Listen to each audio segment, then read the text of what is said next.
انہوں نے ایک روز میری خدمت گزاری سے خوش ہو کر میرے سینے پر ہاتھ پھیر کر پھونک ماری اور کہا، جاؤ، تمہارے سینے پر کسی خنجر، تیر، بھالے کا کوئی اثر نہیں ہوگا، یہی وجہ ہے کہ دشمن کے تیر نے مجھ پر کوئی اثر نہیں کیا۔ جعفر برمکی سمجھ گیا کہ میں اصل بات اس سے چھپا رہا ہوں، مگر اس نے مصلحت اسی میں سمجھی کہ اس معاملے کو زیادہ نہ کریدا جائے۔ وہ مسکرا کر خاموش ہو کر اس نے مجھے ہدایت کی کہ میں زیادہ سے زیادہ اس کے ساتھ رہا کروں۔ معاملے کو یوں نمٹتے دیکھ کر میرے دل کا بوجھ اتر گیا۔ اگر جعفر برمکی کو میرے خفیہ راز کا علم ہو بھی جاتا تو مجھے اس بارے میں زیادہ تردد کرنے کی ضرورت نہیں تھی، کیونکہ اس نے اس بارے میں مجھ سے کوئی بات نہ کی۔ ایک روز میں خلیفہ ہارون رشید کے دربار میں موجود تھا۔ اس وقت اس عہد کے جید عالم اور سیف الاسلام حضرت ابن سماک رحمۃ اللہ علیہ بھی دربار میں تشریف فرما تھے کہ خلیفہ کو پیاس لگی۔ اشارے سے پانی طلب کیا۔ حاجب نے طلائی پیالے میں آب شفاف پیش کیا۔ خلیفہ پانی پینے کو تھا کہ حضرت سماک رحمۃ اللہ علیہ نے فرمایا، امیر المومنین ذرا ٹھہر جائیے، پہلے یہ بتائیے کہ اگر آپ کو شدید پیاس لگی ہو مگر پانی نہ ملے تو آپ پانی کا ایک پیالہ کس قیمت تک خرید سکتے ہیں؟ ہارون رشید نے کہا، میں اس سلطنت دے کر پانی کا ایک پیالہ خرید لوں گا۔ ابن سماک نے فرمایا، اب پانی پی لیجئے۔ جب خلیفہ پانی پی چکا تو فرمایا، اے امیر المومنین، اگر یہ پانی آپ کے پیٹ میں رہ جائے اور نہ نکلے تو اسے نکلوانے کے عوض آپ کیا خرچ کریں گے؟ خلیفہ نے کہا، باقی آدھی سلطنت بھی دے ڈالوں گا۔ حضرت ابن سماک نے فرمایا، بس یہ سمجھ لیجئے کہ آپ کا تمام ملک ایک گھونٹ پانی اور چند ناپاک قطروں کی قیمت رکھتا ہے۔ اس پر کبھی تکبر نہ کیجیے اور جہاں تک ہو سکے لوگوں سے یکساں سلوک کیجیے۔ پھر انہوں نے ہارون سے مخاطب ہو کر کہا، اے حسین چہرے والے، تو اس امت کا ذمہ دار ہے، تجھی سے باز پرس ہوگی۔ یہ سن کر خلیفہ ہارون رشید کی آنکھوں سے آنسو جاری ہو گئے۔ حضرت ابن سماک نے ہارون کو نصیحت کرتے ہوئے فرمایا، خدا سے ڈرا کر جس کا کوئی شریک نہیں، اور اس پر یقین رکھ کے کل تجھے خدا تعالیٰ کی روبرو جانا ہے۔ وہاں تجھے دو مقاموں میں سے ایک مقام اختیار کرنا ہوگا، اس کے علاوہ تیسرا مقام نہیں۔ یہ دو مقام جنت اور دوزخ ہیں۔ اس وقت دربار میں ایک امیر فضیل بن حاجب بیٹھا ہوا تھا۔ ابن سماک کی نصیحت سن کر ہارون رشید اتنا رویا کہ اس کی داڑھی کے بال بھیگ گئے۔ یہ عالم دیکھ کر فضیل بن حاجب نے کہا، سبحان اللہ، امیر المومنین جنت میں جانے میں کوئی شبہ نہیں ہو سکتا۔ آپ خدا کے حقوق ادا کرتے ہیں، اس کے بندوں کے ساتھ عدل کرتے ہیں، اس کے صلے میں انشاءاللہ ضرور جنت کے مستحق ہوں گے۔ حضرت ابن سماک نے ایک بار پھر ہارون رشید کو مخاطب کر کے کہا، امیر المومنین، اس روز فضیل بن حاجب تیرے ساتھ نہ ہوگا، اس لیے خدا سے ڈرتا رہے اور اپنے نفس کی دیکھ بھال رکھ۔ خلیفہ ہارون کا دربار عباسی عہد کے جاہ و جلال کا نمونہ تھا۔ کوئی شخص بغیر اجازت، خاص اور ہزار ملوں سے گزرے بغیر دربار میں داخل نہیں ہو سکتا تھا۔ بادشاہ قصر خلد میں ایک عالیشان تخت پر بیٹھا امراء اور وزراء اپنے درجوں کے مطابق کرسی پر بیٹھے ہوتے۔ ایک جانب علماء کی جماعت موجود ہوتی، وزیر اعظم بادشاہ کے دائیں جانب ہوتا، ان کے ساتھ ہی فوج کے نامور جنرلوں کی کرسیاں ہوتی تھیں۔ علماء کی قطار پیچھے اتباع، شعراء اور ماہرین فنون لطیفہ کی کرسیاں اپنے اپنے مراتب کے اعتبار سے مقرر ہوتی تھیں۔ وقت گزرتا چلا جا رہا تھا۔ جعفر برمکی کی طبیعت میں چونکہ اپنے باپ یحییٰ جیسی فراست اور معاملہ فہمی نہیں تھی، اس لیے اس سے کچھ ایسی فاش غلطیاں سرزد ہوئیں جو آل برامکا کی تباہی اور زوال کا باعث بنی۔ جعفر نے اپنی ہر عام و خاص مجلس میں خلیفہ کے بارے میں غیر ذمہ دارانہ باتیں کہنی شروع کر دی۔ اس کے خوش آمدی اور قصیدہ گو شعراء نے اسے اسلامی سرحدوں کا محافظ کہہ کر پکارنا شروع کر دیا۔ اس نے بیت المال کا روپیہ دھڑا دھڑ خرچ کرنا شروع کر دیا، یہاں تک کہ خلیفہ ہارون رشید کو بھی اپنی ضروریات کے لیے رقم کے واسطے جعفر برمکی سے بات کرنا پڑتی تھی۔ برامکا عرب ثقافت کی جگہ اجمی ثقافت کو مسلط کرنا چاہتے تھے، لیکن اس میں کم از کم مجھے شبہ نہیں کہ جعفر برمکی، یحییٰ برمکی اور فضل برمکی کی نگاہیں سلطنت عباسیہ پر لگی ہوئی تھی۔ فضل برمکی خراسان سے آیا تو اپنی فوج میں 20,000 اجمی فوجوں کا ایک لشکر ساتھ لیتا آیا۔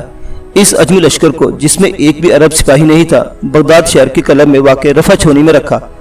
تھوڑے دن بعد فضل برمکی نے خلیفہ سے پوچھے بغیر ہی اس اجمی لشکر کا کچھ حصہ قصر خلد یعنی خلیفہ کے محل خاص کے ارد گرد متعین کر دے یہ مشہور کر دیا کہ یہ لشکر خلیفہ کے اہل و عیال کی حفاظت کے لیے ہے۔ برامکا کے جاسوس پل پل کی خبریں لا کر دیتے تھے۔ جعفر برمکی بھی کسی وقت غرور و تکبر کے نشے میں آ کر کہہ دیا کرتا تھا کہ ہم آل برامکا خلیفہ کے لیے وبال بن جائیں گے۔ یہ کیسے ہو سکتا ہے کہ اس قسم کی باتیں خلیفہ تک نہ پہنچے۔ خلیفہ کے جاسوس بھی اپنا کام برابر کر رہے تھے، مگر یہ عظیم اور جلیل قدر بادشاہ بڑی بردباری اور تحمل سے کام لے رہا تھا۔ وہ خاموش تھا۔ برامکا کے عالیشان محلوں کو اور ان کے باہر خیرات وصول کرنے والوں کو ہجوم دیکھتا تو خاموش رہتا، لیکن اس کے دل میں ایک خوفناک منصوبہ پرورش پا رہا تھا۔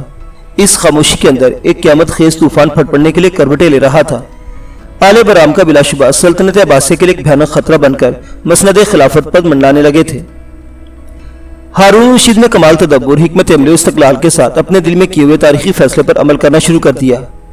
میں سلطنتوں کے تختے الٹتے، بادشاہوں کو قتل ہوتے، محلات کو مسمار ہوتے اور خاکستر ہوتے اور تخت نشینوں کے سر شہر کے صدر دروازوں میں لٹکتے دیکھتا چلا آ رہا ہوں۔ میں نے آنے والے خونی طوفان کی بو سونگھ لی تھی۔ ایک روز معمول کے مطابق محفل رقص و سرور میں موجود تھا۔ جعفر برمکی ایک مطلق العنان شہنشاہ کے شان و شکوہ کے ساتھ مسند پر بیٹھا موسیقی سے محظوظ ہو رہا تھا۔ کسی نے خلیفہ کے بارے میں کوئی بات کی جس کا مطلب یہ نکلتا تھا کہ بادشاہ کو ہماری رتی رتی خبر پہنچا دی جاتی ہے۔ جعفر برمکی نے بڑے غرور اور گھمنڈ کے ساتھ کہا، ہارون رشید ہماری مرضی کے خلاف ایک نوالا تک نہیں اٹھا سکتا۔ وہ ہماری کیا جاسوسی کرے گا؟ ہمارے جاسوس جلوت و خلوت میں اس کے ساتھ ہوتے ہیں۔ اس دن پہلی بار میں نے موقع پا کر جعفر برمکی سے کہا کہ اے بادشاہ کے اقتدار اعلیٰ میں ضرور سے زیادہ دخل اندازی نہیں کرنی چاہیے اور ہوا کے رخ کو پہچاننا چاہیے۔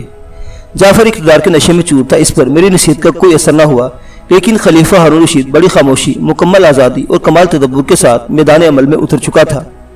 مجھے آج بھی یاد ہے کہ وہ قمری مہینے کی آخری تاریخیں تھی اور موسم سردی کا تھا۔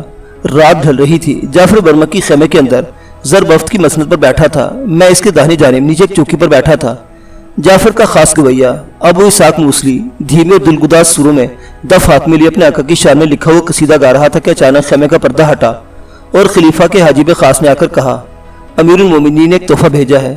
جعفر نے نیمو آنکھوں سے حاجب کو دیکھ کر خوش ہو کر کہا، ہم ہارون رشید کے تحفے کو بڑی خوشی سے قبول کرتے ہیں، تحفہ پیش کیا جائے۔ کچھ غلام سروں پر خوان اٹھائے خیمے میں داخل ہوئے اور خوان جعفر کے سامنے رکھ دیے گئے اور رومال اٹھائے گئے تو میں نے دیکھا ایک خوان شیریں میووں سے بھرا ہوا تھا، دوسرے خوان میں مٹھائیاں اور پھل تھے اور تیسرے خوان میں عطریات اور خوشبویات تھی۔ جعفر برمکی نے کہا کہ امیر المومنین کا میری جانب سے شکریہ ادا کیا جائے۔ غلاموں کو انعام و اکرام دے کر رخصت کر دیا گیا۔ میں کچھ پریشان ہو گیا تھا۔ اتنی رات کے خلیفہ کی جانب سے تحفے کا آنا ایک عجیب سی بات تھی، مگر میں بہت جلد اس بات کو بھول گیا۔ جعفر برمکی کی تقریر میں جو کچھ لکھا تھا اسے ہو کر رہنا تھا اور میں اس میں کوئی دخل نہیں دے سکتا تھا۔ چنانچہ قدرت نے مجھے وہاں سے کچھ دیر کے لیے اٹھا دیا۔ غلاموں کو رخصت ہوئے تھوڑی دیر گزری تھی کہ جعفر برمکی نے میری طرف مخاطب ہو کر کہا، جرجان رات بہت ہو گئی ہے، تم جا کر آرام کیوں نہیں کرتے؟ میرا ارادہ جعفر برمکی کو اکیلا چھوڑ کر جانے کا نہیں تھا، لیکن پھر خیال ہے کہ شاید جعفر کو خلوت کی ضرورت ہو۔ میں نے سلام کیا اور رخصت لے کر کچھ فاصلے پر اپنے خیمے میں جا کر بستر پر لیٹ گیا۔ اس کے بعد وہاں جو کچھ ہوا اس کی ساری تفصیل مجھے گویہ اسحاق موصلی نے بعد میں بتائی، جو آخری وقت تک جعفر برمکی کے ساتھ تھا۔ آپ تو جانتے ہی ہیں کہ مجھے نیند لینے کی حاجت نہیں ہوتی تھی، لیکن محض اپنی خوشی کے لیے یا کبھی کبھی خواب دیکھنے کی خاطر میں کسی وقت اپنی مرضی سے سو جایا کرتا ہوں۔ چنانچہ اس رات بھی جعفر برمکی کے خیمے سے آ کر میں بستر پر دراز ہوتے ہی کچھ دیر کے لیے سو گیا۔ میں سمجھتا ہوں کہ مجھے قدرت نے خود سلا دیا تھا، کیونکہ تاریخ میں رونما ہونے والے ایسے واقعات کی راہ میں رکاوٹ نہیں بن سکتا تھا جن کا اثر آنے والے عہد پر مرتب ہونا تھا۔ میرا کام تاریخ کے بڑے بڑے اور چھوٹے سے چھوٹے واقعات کو وقوع پذیر ہوتے دیکھنا اور ان کے نقوش کو اپنے حافظے کی لوح پر نقش کرتے چلے جانا تھا۔ ان واقعات میں داخل انداز ہونا میرا مسلک نہیں تھا۔ میں نے بڑی بڑی تاریخی شخصیات کو سچائی کی خاطر مقتل کی طرف شاد و فرحہ جاتے دیکھا اور میں نے ان کی جان نہیں بچائی۔ کسی غیبی طاقت نے جیسے میرے قدموں کو عین اس وقت جکڑ لیا اور میں خواہش کے باوجود ان کی طرف ایک قدم بھی نہ اٹھا سکا۔ یہی آل برامکہ کی تباہی سے پہلے میرے ساتھ بغداد میں ہوا تھا کہ قدرت عین وقت پر خود جعفر برمکی کے اصرار پر مجھے اس کی مجلس سے اٹھا دیا، جہاں تھوڑی دیر بعد تاریخ کا خونی ورق الٹا جانے والا تھا۔ نہ صرف یہ کہ میں اپنے خیمے میں آ گیا، بلکہ غیبی طاقت نے مجھے گہری نیند سلا دیا۔ اسحاق موصلی نے مجھے بعد میں جو کچھ بتایا وہ اس طرح سے ہے۔ میرے جانے کے بعد پھر دف بجنے لگی، گانا شروع ہو گیا۔ جعفر برمکی نیک مندوشی کے عالم میں مسند پر دراز تھا کہ اچانک خیمے کا پردہ ایک بار پھر اٹھا، مگر اس بار کوئی غلام تحفہ لے کر نہیں آیا تھا، بلکہ جو اندر داخل ہوا وہ خلیفہ ہارون رشید کا خاص الخاص جلاد تھا۔ خلیفہ نے اپنے کسی خاص آدمی کی گردن اڑانی ہوتی تو اسی جلاد کو بلایا جاتا تھا۔ اس کا نام کبیر مسرور تھا۔ یہ شاہی جلاد بھی تھا اور خلیفہ کا خاص الخاص غلام بھی تھا۔ خلیفہ کو اس شخص پر بے حد اعتماد تھا۔ صرف کبیر مسرور کو تنہا یہ اعزاز حاصل تھا کہ وہ ہارون رشید کو سوتے میں بھی جگا سکتا تھا۔ کبیر مسرور کی شکل دیکھتے اسحاق موصلی کہتا ہے کہ میرے ہاتھوں کے طوطے اڑ گئے۔ جعفر برمکی بھی اسے دیکھ کر سنبھل کر بیٹھ گیا اور اس کے ہاتھ میں پکڑا ہوا مشروب کا پیالہ ذرا سا کپکپایا۔ کنی سے آگے بڑھ کر پیالہ جعفر کے ہاتھ سے لے لیا۔ میں نے کبیر مسرور کو مخاطب ہو کر کہا، تمہارا آنا ہمارے لیے خوشی کا موجب ہے، مگر اس طرح بغیر اجازت کے اندر گھسانے سے ہمیں کیا لگتا ہے کہ خدا نخواستہ خلیفہ کی طبیعت ناساز ہے۔ کبیر مسرور نے کہا، میں بغیر اطلاع اندر آنے پر معذرت خواہ ہوں، مگر امیر المومنین نے اس وقت ایک بڑے اہم کام کے لیے مجھے آپ کے پاس بھیجا ہے۔ کنیز دم بخود تھے۔ اسحاق موصلی کہتا ہے کہ میں بھی مہربا لب تھا، لیکن میں سمجھ گیا تھا کہ کوئی طوفان آ رہا ہے، بلکہ طوفان برامکہ کے گھروں کے دروازوں تک پہنچ گیا ہے۔ جعفر برمکی نے اہم کام کے بارے میں پوچھا تو کبیر مسرور نے برملا کہا، امیر المومنین نے مجھے آپ کا سر کاٹ کر لانے کا حکم دیا ہے۔ کنیزوں کے رنگ اڑ گئے۔ اسحاق موسوی نے رباب اپنے ہاتھ سے رکھ دیا۔ جعفر برمکی کا رنگ بھی سفید ہو گیا، مگر آخر وہ ایک مقتدر خاندان کا چشم و چراغ تھا، ایک ذی وقار اور ذی عظمت انسان تھا۔ اس نے فوراً اپنے آپ کو سنبھال لیا اور کبیر مسرور سے مسکرا کر دیکھا اور بولا، کبیر تم شاید اپنے ہوش و حواس میں نہیں ہو، شاید تم ان تعلقات سے بخوبی واقف نہیں ہو جو میرے اور امیر المومنین کے درمیان ہیں۔ میں ان کا رضائی بھائی ہوں۔ غلام جلاد کبیر مسرور کا ایک ہاتھ تلوار کے دستے پر تھا جو اس کی کمر کے ساتھ لٹکی ہوئی تھی اور خلیفہ کے اشارے عبور پر نہ جانے اب تک کتنے انسانوں کے خون سے اپنی پیاس بجھا چکی تھی، اب وہ جعفر برمکی کے خون کی پیاسی نظر آ رہی تھی۔ کبیر مسرور نے کہا، حضور میں بالکل اپنے ہوش و حواس میں ہوں اور امیر المومنین کا حکم بجا لانے کے لیے ہی آیا ہوں، اس لیے آپ گردن کٹوانے کے لیے تیار ہو جائیں، کیونکہ جو لوگ خود اپنے آپ کو تیار کر لیتے ہیں ان کو گردن کٹنے کی تکلیف نہیں ہوتی۔ جعفر برمکی نے ایک اور چال چلی کہ جسے کوئی تاخیر کر لی جائے۔ اس نے کہا کہ وہ امیر المومنین کا یہ حکم خود اپنے کانوں سے سننا چاہتا ہے۔ کبیر مسرور نے چند قدم آگے بڑھ کر کہا، اب اس کا وقت نہیں ہے حضور۔ اس نے اشارہ کیا، دو ہٹے کٹے غلام خیمے میں گھس آئے۔ انہوں نے مسند پر چڑھ کر جعفر برمکی کی مشکیں کس دیں، کنیزیں چیخی مارتی وہاں سے بھاگ گئیں۔ اسحاق موسوی کونے میں دبک گیا۔ کبیر مسرور جلاد آگے بڑھ کر تخت پر چڑھ گیا، تلوار نکالی اور ایک ہی بھرپور وار سے جعفر برمکی کا سر تن سے جدا کر دیا۔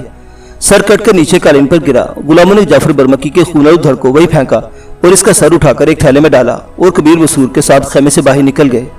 میری آنکھ کھلی تو برامکا کی تباہی کا عمل شروع ہو چکا تھا۔ جعفر برمکی کا سر شارع عام پر لٹکا دیا گیا۔ ان کے محلات پر عباسی سپاہیوں نے ہلہ بول دیا اور ایک ایک تنکا اٹھا کر شاہی بیت المال میں جمع کرا دیا۔ یحییٰ برمکی، فضل برمکی، ان کے تمام اہل و یار اور خاندان کے دوسرے افراد کو پکڑ کر قید میں ڈال دیا گیا۔ ان کے حواریوں کو قتل کر کے ان کی لاشیں چوراہوں میں پھینک دی۔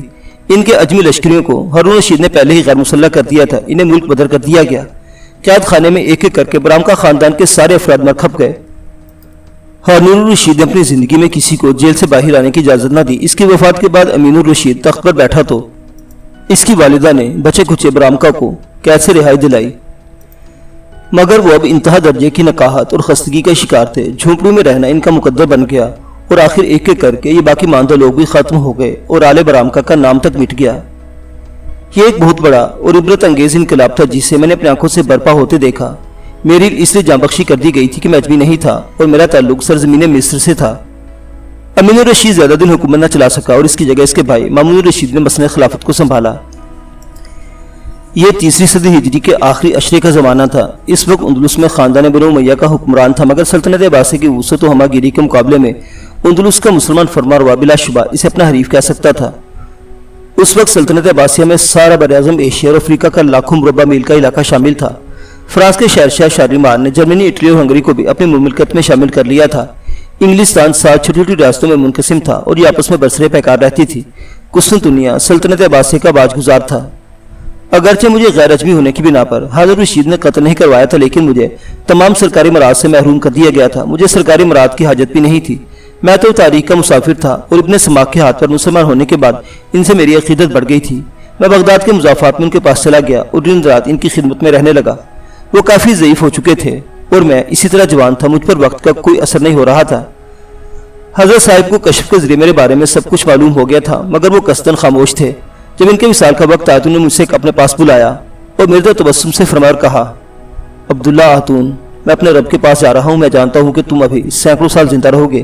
میری خواہش ہے کہ تم کوفے چلے جاؤ، وہاں جو علماء موجود ہیں ان کی بابرکت صحبت میں تم جو کچھ سیکھ سکو گے، مگر خبردار رہنا کبھی ان پر احسان کرنے کی جسارت نہ کرنا۔ اب تم جاؤ۔ میں ادب سے سلام کر کے وہاں سے اٹھایا۔ اسی روز میرے پیر و مرشد حضرت ابن سماک کا انتقال ہو گیا۔ میں نے رخت سفر باندھا اور بغداد چھوڑ کر کوفہ کی طرف روانہ ہو گیا۔ معاف کیجیے گا، تاریخ کے حقائق کو یاد کر کے اس وقت میں چائے کی طلب محسوس کر رہا ہوں۔ میں نے کاغذ قلم رکھ کر چائے بنانا شروع کر دی۔ جس وقت میں چائے کی دوسری پیالی بنا کر پی رہا تھا تو میرے کاٹیج کے اوپر سے ایک ہیلی کاپٹر گزرا۔ میں نے کھڑکی میں جھانک کر دیکھا، یہ پاک بحریہ کا ہیلی کاپٹر تھا اور سمندر کے اوپر اٹھتا میری نگاہوں سے اوجھل ہو گیا۔ سوچتا ہوں اگر بغداد کے قصر خلد کی چھت پر خلیفہ ہارون الرشید بیٹھا ہوتا اور اس کے اوپر سے کوئی ہیلی کاپٹر گزر جاتا تو حیرت کے مارے اس کی کیا حالت ہوتی۔ لیکن تاریخ میں کوئی ایجاد، کوئی واقعہ اپنے سیاق و سباق کے بغیر رونما نہیں ہوتا۔ تاریخ کی ساری کڑیاں ایک دوسرے سے ایک ضابطے اور وقت کے ساتھ مربوط ہیں۔ ہارون الرشید ہیلی کاپٹر کو کبھی نہیں دیکھ سکتا تھا اور ہم ہارون الرشید اور شہنشاہ روم کے رتھ سڑکوں پر نہیں دوڑا سکتے۔ صرف چند اصول اور ضابطے ہیں جو ہماری کائنات کی ترکیب و ترویج میں جاری و ساری ہیں۔ میں نے ایک چھوٹا سا رنگین ٹی وی اپنے کمرے میں لا کر رکھ لیا ہے۔ میں آپ کے پروگرام بڑے شوق سے دیکھتا ہوں۔ سفر نامہ قلم بند کرتے ہوئے میں اسے بند رکھتا ہوں